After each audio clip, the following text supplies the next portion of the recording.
இவ்வளோ பேமெண்ட் எனக்கு வரும்னு சத்தியமாக நினைக்கல. நானும் ஜெயிச்சிட்டேன், நானும் சாதிச்சிட்டேன்ற மாதிரி இருக்குது. ஃபஸ்ட்டு பேமெண்ட் கண்டிப்பாக யாராலையுமே இந்த சந்தோஷத்தை வந்து ஈடுகட்டவே முடியாது. மலையாள மூவியில் 3 தமிழ் பேசுகிற கேரக்டர், தமிழ் 3 மாடுலேஷனில் தமிழ் பேசுகிற கேரக்டர். ஸோ அந்த தமிழ் வாய்ஸை நான் கொடுத்துருக்கேன். ஒரு பெரிய லாங் ப்ராஜெக்ட்லையும் நான் வந்து செலக்ட் ஆகியிருக்கேன். ஒரு கொரியன் சீரியஸ்லையும் செலக்ட் ஆகியிருக்கேன்.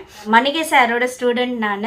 அவர் சொல்லி கொடுக்குற அந்த சின்ன விஷயந்தான் இண்டஸ்ட்ரிக்குள்ளே பெருசாக பேசப்படுது. உன் பிரச்சனையே கிளாஸ்க்குள்ளே கொண்டு வரக்கூடாது, பிரச்சனை வேறு கிளாஸ் வேறு, உன் பிரச்சனையே தீரப்போகுது உன் வாய்ஸால் தான், ஸோ உன் பிரச்சனை உன் வாய்ஸில் வரக்கூடாது அப்படின்னு சொல்லி அவ்வளோ தெளிவாக சொல்லி கொடுத்துருக்காரு. எல்லாருக்கும் வணக்கம், கடவுளுக்கு நன்றி.